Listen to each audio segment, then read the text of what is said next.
할렐루야. 매일 말씀 묵상에 함께 하신 모든 분들을 주 예수 그리스도의 이름으로 환영합니다.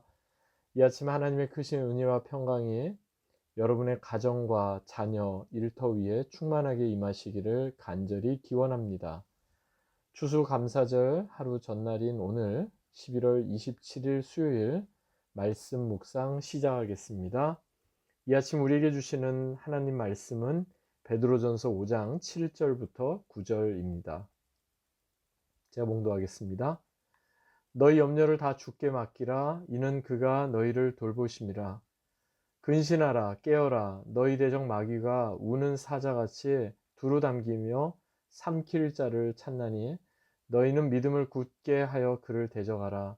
이는 세상에 있는 너희 형제들도 동일한 고난을 당하는 줄을 알미라. 아멘. 오늘 본문에서 베드로는 우리가 고난 가운데 또 우리가 염려와 어려움 가운데 어떻게 우리가 신앙인으로서 살아가야 하는지 반응해야 하는지를 구체적으로 전해줍니다. 믿음과 염려, 믿음과 은혜, 이것은 서로 반비례할 때도 있고 비례할 때도 있습니다. 특별히 믿음과 염려는요, 서로 상반대로 이렇게 반비례하는 경우가 많다는 걸 여러분 잘 아실 겁니다. 믿음이 견고할 때는 아무리 염려되고 걱정되는 것이 있어도 그것이 크게 우리에게 영향을 주지 않지만, 우리의 믿음이 연약해지면 염려와 문제가 너무나 크게 우리를 짓누르게 되는 것을 보게 됩니다. 은혜도 마찬가지입니다. 하나님의 은혜가 우리 가운데 충만하면 염려되는 일, 시험되는 일, 어려운 일이 있어도 그것이 은혜, 더 큰 은혜 때문에 이렇게 덮여서 지나가는 경우가 많은데, 은혜가 우리에게 너무나 부족하게 되면 작은 것도 문제가 되는 그런 경우도 많죠. 그러니까 염려가 커지면 커질수록 상대적으로 믿음은 위축되고 은혜는 작아지는 반면에, 우리의 믿음과 은혜가 더 견고하고 더 크면 커질수록 염려와 문제는 점점 더 작게 보이는 것입니다. 그런데 염려하지 말아라, 걱정하지 말아라, 이렇게 성경에서도 말씀하지만, 사실 염려하지 말고 걱정하지 말라고 해서 저절로 모든 염려와 걱정, 근심이 다 사라지는 것은 물론 아닙니다. 시도 때도 없이 염려가 또 걱정거리가 우리를 찾아오기 때문에 우리는 계속해서 고민하게 되고 염려하게 되는 거죠. 그런데 사도 베드로는 이처럼 염려하고 걱정하고 또 어떤 고민거리가 우리 가운데 엄습해 올 때마다 그 모든 염려를 주님께 맡기라 말씀했습니다. 오늘 본문 7절을 보니까 너희 염려를 다 주께 맡기라 이렇게 말씀합니다. 그 이유는요, 주님께서 우리를 돌보시기 때문이라는 겁니다. 주님께 맡기고 나면 그 다음부터 이것은 우리의 문제가 아니라 주님께서 다루시는 문제가 된다는 겁니다. 비슷한 말씀을 사도 바울도 그 유명한 빌립보서 4장 6절에서 말씀했죠. 아무것도 염려하지 말고 오직 모든 일에 기도와 간구로 너희 구할 것을 감사함으로 하나님께 아뢰라. 그리하면 모든 지각에 뛰어난 하나님의 평강이 그리스도 예수 안에서 너희의 마음과 생각을 지키시리라. 염려하지 말아라 해서 염려가 안 되는 것은 아니지만, 우리의 염려를 기도와 간구로 바꿀 수만 있다면, 우리의 근심을 하나님께 올려드리는 정말 그런 찬양으로 바꿀 수만 있다면, 그리고 우리의 불안을 하나님께 아뢰는 간구로, 청원으로 바꿀 수만 있다면, 그때부터 모든 것은 달라지는 겁니다. 그때부터는요, 우리가 주도권을 가지고 문제를 해결해야지 그게 아니라 하나님께서 모든 것을 해결하시고 하나님의 평강이 우리의 마음과 생각을 지켜주심을 경험하게 되는 겁니다. 리차드 레이니라는 분이 계십니다. 미국 목사님인데요. 이분이 이런 말을 하셨어요. 염려하지 말라고 해서 염려하지 않는 것은 아니지만, 아무것도 염려하지 않으려면 모든 것을 항상 기도하는 자세로 우리는 하나님께 기도해야 한다, 이렇게 이야기했습니다. 그러니까 염려가 들어올 때마다 그때마다 우리는 기도하는 겁니다. 하나님께 아뢰는 기도로 우리의 염려를 바꾸는 것입니다. 그렇게 될 때 모든 것은 새로워집니다. 두 번째로 오늘 사도 베드로가 우리에게 권면하는 것은요, 근신하고 깨어 있으라는 겁니다. 8절을 보니까 이렇게 말씀하죠. 근신하라 깨어라 너희 대적 마귀가 우는 사자같이 두루 다니며 삼킬 자를 찾나니. 여기서 근신하다라고 번역된 헬라어 이 동사는요, 육신적으로나 감정적으로 그리고 심리적으로 영적으로 긴장감을 가지라 이런 뜻이에요. 또한 깨어라라고 번역된 헬라어 동사도요, 마치 군인이 적의 동태를 살피듯이 항상 경계 태세를 유지하라 이런 뜻입니다. 지금 사도 베드로가 근신하라 깨어라 이렇게 권면을 했을 때 어쩌면 그는 자기가 근신하지 못하고 깨어있지 못해서 실패했던 자신의 과거를 떠올렸는지도 모르겠습니다. 여러분 잘 아시는 것처럼 예수님께서 십자가를 지시기 전에 베드로, 야고보, 요한 세 명의 제자들을 따로 데리시고 겟세마네 동산에서 마지막 간절히 기도하셨죠. 그때 예수님께서는 베드로와 야고보와 요한을 향해서 뭐라고 말씀하십니까? 시험에 들지 않게 깨어 기도하라 이렇게 명하셨어요. 그런데 이상하게도 이 세 명의 제자들은 그때 그만 잠이 들고 맙니다. 아마 너무나 피곤해서 그랬을 것 같아요.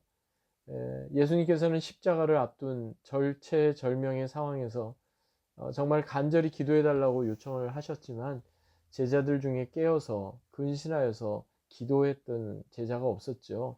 그래서 잠이 든 제자들을 향해 다시 나오셔서 예수님 말씀하시잖아요. 너희가 나와 함께 한 시간도 이렇게 깨어 있을 수 없더냐라고 말입니다. 그런데 여러분, 베드로가 근신하여 깨어 있지 못했을 때 결국 그는 어떻게 됩니까? 기도해야 할 때 기도하지 못하고 하나님의 은혜를 구해야 할 때 은혜를 구하지 못했을 때 부끄럽게도 그는 자기 자신 목숨 건지겠다고 예수님 모른다고 세 번씩이나 이렇게 부인하고 심지어는 저주까지 하지 않았습니까? 우리도 이것을 늘 기억해야 합니다. 하나님의 은혜 안에 굳게 서 있는 사람은요, 항상 근신하여 깨어 있는 사람입니다. 이처럼 근신하여 깨어 있는 사람은 지금이 어떤 때인지를 잘 분별합니다. 지금 기도해야 할 때인지, 지금 하나님의 은혜를 구해야 할 때인지, 지금 말씀에 순종하고 봉사해야 할 때인지를 분명히 분별하게 되는 겁니다. 지금도 우리의 대적 마귀 사단은 우는 사자와 같이 두루 다니며 삼킬 자를 찾는다고 했습니다. 에베소서 6장 11절 말씀처럼 마귀의 간궤를 능히 대적하기 위해서 우리는 하나님의 전신 갑주를 입고 항상 근신하며 깨어 있어야 하겠습니다. 마지막 세 번째로 오늘 본문에서 사도 베드로가 우리에게 권면하는 것은요, 믿음을 굳게 하라는 거고 또 이를 통해 사단 마귀를 대적하라는 것입니다. 본문 9절을 보니까 이렇게 말씀하죠. 너희는 믿음을 굳게 하여 그를 대적하라. 여기서 그는 마귀를 뜻합니다. 이는 세상에 있는 너희 형제들도 동일한 고난을 당하는 줄을 알미라. 여러분, 우리가 믿음을 굳게 해야 하는 이유가 뭘까요? 지금도 우는 사자와도 같이 삼킬 자를 두루 찾아다니는 사단 마귀를 능히 대적하기 위해서입니다. 사단 마귀의 거짓과 술수에 넘어가지 않기 위해서입니다. 지피지기면 백전백승이라는 말이 있죠. 사실 원래 이 말은 손자병법의 제3편 모공편에 나오는데 원래는 지피지기면 백전불패라는 말에서 나온 말이라고 합니다. 이순신 장군이 난중일기 가운데 적을 알고 나를 알면 100번을 싸워도 늘 승리한다 이런 의미로 지피지기면 백전백승 이렇게 이야기해서 그게 이제 나와 있는데 이 말의 원 출처는 이제 손자병법에 나오는 지피지기면 백전불패다 여기에서부터 이제 나오는 말이라고 합니다. 그렇습니다. 우리 자신을 아는 것도 중요하지만 적을 알아야 합니다. 아무리 불같은 시험 직면하고 위태로운 상황 맞닥뜨렸다고 해도 그때 우리 자신도 알고 적도 알게 되면 쉽게 무너지지 않는 겁니다. 여러분, 우리는 얼마나 연약한 존재입니까? 우리는 얼마나 부족한 자입니까? 사단이 시험 앞에서 매번 무너지고 똑같은 반복적인 실수와 죄악으로 우리는 늘 무기력하게 넘어지는 그런 존재 아닙니까? 그런데 이것을 우리가 하나님 앞에 인식하고 고백하는 겁니다. 하나님, 저는 이렇게 연약한 자입니다. 하나님, 저는 이렇게 무기력하게 넘어지는 자입니다. 하나님 도와주십시오 라고 말입니다. 즉 우리의 결단이나 우리의 의지가 아니라 주님 더 의지하게 될 때, 주의 도우심을 더 갈망하며 살아가게 될 때 우리는 다시 한번 일어설 수 있습니다. 마귀의 계계를 능히 대적할 수가 있습니다. 심지어는 예수님조차도 사단 마귀가 찾아와서 시험을 이렇게 하지 않습니까? 예수님께서 광야에서 40일간 금식하시며 공생의 사역을 처음 시작하는 바로 그 무렵 사단 마귀는 예수님께도 찾아와서 시험을 하게 됩니다. 그때마다 예수님께서는 하나님 말씀으로 마귀의 모든 시험을 물리치셨습니다. 그것도 아주 단호하게 물리치셨습니다. 예수님이 영적으로 깨어 있으셨기 때문이고 예수님은 견고한 믿음으로 무엇이 마귀를 대적하는 것인지를 분명히 아셨기 때문에 그렇습니다.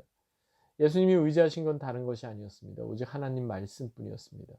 그러므로 우리도 하나님 말씀 더 견고히 붙잡고 믿음을 견고히 세워나감으로 인하여 아무리 사단 마귀의 유혹이 많은 세상을 살아가고 있지만 날마다 영적으로 바로 서는 그런 믿음의 사람들이 되어야 하겠습니다.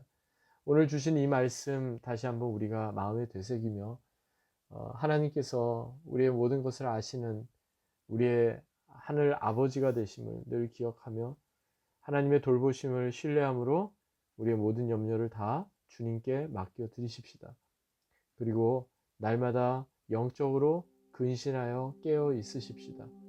또한 믿음을 더욱 굳건히 하여 사단 마귀를 대적하며 날마다 승리하는 믿음의 삶을 사는 저와 여러분 우리 내슈일 한인장로교회가 되기를 주의 이름으로 간절히 축원합니다. 아멘. 하나님 아버지 감사합니다. 이 아침 우리에게 들려주신 이 말씀을 다시 한번 마음에 깊이 되새깁니다. 주님을 신뢰함으로 우리의 모든 염려를 주님께 맡깁니다. 또한 우리가 영적으로 날마다 깨어서 근신하는 사람, 영적인 긴장감을 늘 가지고 그렇게 살아가기 원합니다. 무엇보다도 견고한 믿음으로 사단 마귀를 능히 대적하며 날마다 승리의 삶을 사는 우리 모두가 되게 하옵소서. 오늘 하루도 하나님께서 주신 이 말씀 붙잡고 믿음으로 승리하며 주님과 동행하는 복된 하루가 되게 하옵소서. 감사드리며 살아계신 주 예수 그리스도의 이름으로 간절히 기도하옵나이다. 아멘.